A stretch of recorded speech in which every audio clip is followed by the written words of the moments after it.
대선 후보들의 첫 사자 TV 토론을 앞두고 배우자 리스크가 다시 불거지고 있습니다. 법적으로 어떤 문제가 있을지 장윤미 변호사와 정리를 해보겠습니다. 어서 오십시오. 네, 안녕하세요. 자, 오늘 토론에서 후보들의 배우자들이 다시 쟁점이 되고 있습니다. 네. 이재명 후보는 부인 김혜경 씨의 이제 의전 논란이 불거졌는데 의전 논란의 그 각 쟁점들을 한번 정리를 해보죠.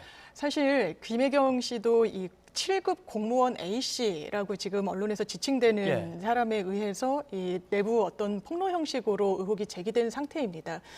총무과에 재직 중인 5급 공무원 배모 씨의 지시를 받아서 이 해당 7급 공무원이 아주 개인적인 업무를 처리하는데 본인이 어떤 공적인 시간을 다 할애했다라는 게 핵심 요지인데요. 이를테면 어떤 뭐 세탁물이나 뭐 속옷 등등에 대한 아주 그런 개인적인 사무 처리를 하기도 했었고, 또 아들의 이 병원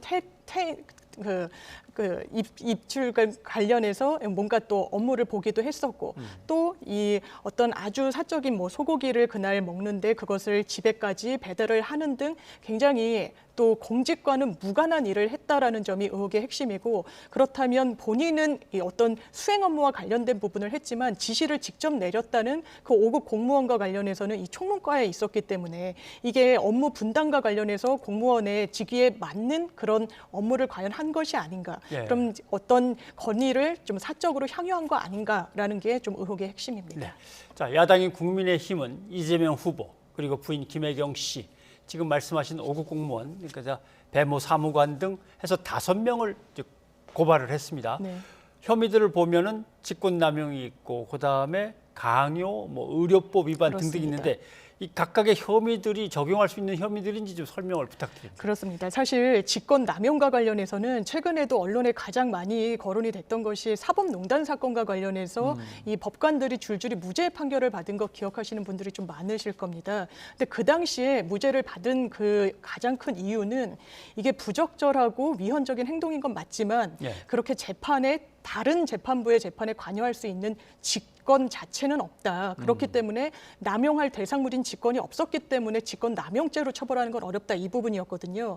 그렇다면 김혜경 씨가 이런 사적인 업무를 맡겼다고 했을 때 사적인 업무를 지시할 수 있는 직권은 사실 없다라고 봐야죠. 행자부에서도 2016년도에 어떤 배우자의 사적인 부분과 관련해서는 의전을 어떤 금지한다라는 지침을 내리기도 했어서 직권은 없다라고 봐야 될 것이고, 그렇다면 남용할 직권이 동일하게 사법농단 사건과 같은 논리로 아마 유죄 판단을 받기는 어려울 것 같고, 또 강요죄로 지금 고발이 돼 있는 상황인데, 강요죄는 요건이 폭행과 협박이 수반돼야 되는 겁니다. 그렇다면 단순히 뭐 부탁을 했다거나 이런 부분과 관련해서는 폭행 협박의 요건이 해당되지 않는다라고 판단받을 가능성이 높고, 다만 의료법과 관련해서는 지금 대리 처방은 의료법이 허용하고 있지 않습니다. 아주 예외적인 경우가 아니라면, 이 가족과 관련해서 굉장히 본인이 병원에 가기 어려운 그런 사정이 없다면 대리 처방을 받는 것 안 되기 때문에 이 부분이 사실관계로 드러나면 또 유죄 혐의로 입증될 가능성도 열려 있다고는 봐야 될 겁니다. 그건 사실관계를 이제 드러난 대로 또 봐야 되고요.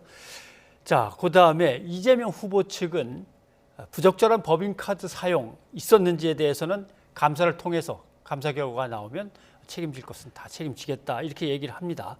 그런데 누가 감사를 해야 되는 건지, 그다음에 이게 실효성은 있는 건지, 그걸 좀 따져봐야죠. 사실 감사의 주체가 누가 될 것인가에 따라서 그 결론에 대한 또 어떤 이의 제기 등은 있을 것 같습니다. 다만 이 감사 절차와 관련해서 이 사실관계의 규명이 상당히 뭐 복잡한 사건은 아닌 것 같습니다.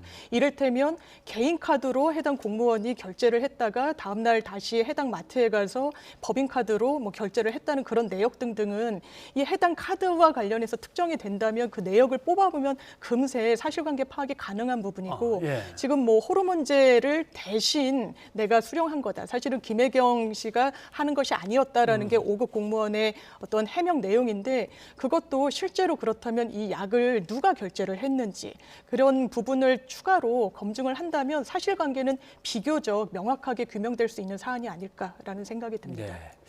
자, 후보 부인이 어떤 공적인 라인에 있는 사람을 사적으로 대했다라고 하는 거에 대해서는 그렇게 따지면 하면서 민주당의 이제 송영길 대표는 김건희 씨가 검사장한테 이런저런 얘기를 갖다 건네거나 의견을 갖다 전달하는 그것을 문제 삼으면서 이게 더 문제라고 반박을 합니다. 한번 들어보시죠. 아이고, 이 김건희 씨 수사부터 제대로 했으면 좋겠습니다. 검찰총장 부인이라도 문제지만 전직 총장이고 4개월간 9차례 통하고 332건의 카톡을 했다. 어떻게 현직 검사장이 그 직접 계선상에 있지 않는 그 부인한테 이렇게 사적으로 통화를 할까요? 그것은 김건희란 분이 단순한 윤석열 후보의 아내, 메시지를 전달해주는 수준을 넘어서 실질적인 역할을 하고 있다는 것을 증명하는 거 아니겠습니까? 자, 이것도 뭔가 직권남용이 되는지가 문제고 또 네. 한동훈 전 검사장, 사법연수원 부원장 같은 경우 보면 어떻게 송 대표가 그런 말을 할 수 있느냐, 네. 이건 완전히 허위 사실이다라고 그렇습니다. 이제 고발하겠다는 입장입니다. 이건 또 어떻게 될지요? 네, 사실 이 김혜경 씨의 논란의 가장 핵심은 이게 공적인 권력을 사적으로 유용했느냐 안 했느냐가 가장 핵심 아니겠습니까? 예. 그렇다면 동일한 잣대로 민주당 입장에서는 봤을 때 김건희 씨가 이런 녹취에서 이런 워딩이 나옵니다.